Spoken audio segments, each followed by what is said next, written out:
Aww.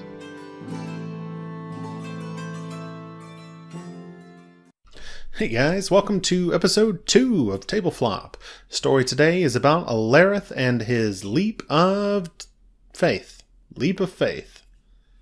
Story takes place up on a floating city in the clouds that was formerly inhabited by a group of Myconids. Now, the party had just culled about half of these Myconids and had evicted the rest.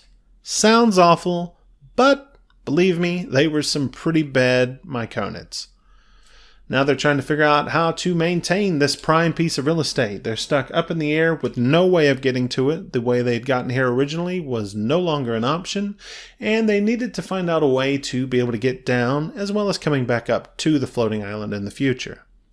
So they're sitting there racking their brains. The wizard points out that he had just acquired a very cool new ring of teleportation, which allowed him to cast the spell Teleportation Circle.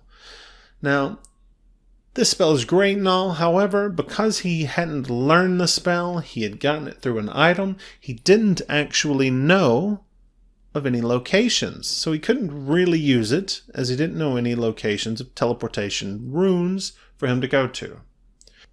They hummed and hawed about this for quite some time until Aleryth, the oh-so-edgy and dark death cleric of Kelemvor, stepped in and said, "Hey, you know what? I'll just jump off of this island, cast Death Ward on myself, and I'll survive the fall." Now at this point you might be asking yourself, hey, hold on, what is Death Ward?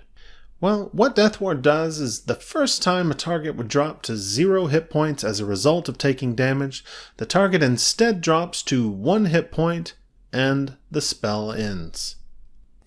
Now the party hears Aleryth's plan. Never huge fans of Aleryth, let's be honest. He's a little too edgy for the rest of them. Said, yeah, okay, whatever.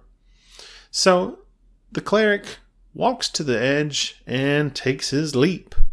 And he falls. And falls. Yep, he's still falling. Oh boy. Oh wow. There he goes. Yeah, boom. All right, so finally falls, lands smack dab into the middle of the Happy Goblin Tavern, which, coincidentally, was owned by a former member of the party, who was now woken up from a drunken stupor and very angry, and begins screaming out profanity at Aleryth as he makes his way out of the tavern. Aleryth heads out of the tavern, makes his way to the nearest teleportation room, and notes down the sigils before heading out of the city to the north and making his way into the grasslands there. Now when he gets out of the city, he does go to the predetermined spot that he had discussed with the party before jumping, and this is basically just where he had told them he would be marking down the sigils that they needed for the teleportation circle. So he goes out to the spot and begins the grueling process of marking out each sigil one by one. After several hours, he finishes and goes back into the city and awaits for his friend's arrival. However, there was one very important piece of fine print that the party hadn't noticed in the teleportation circle spell.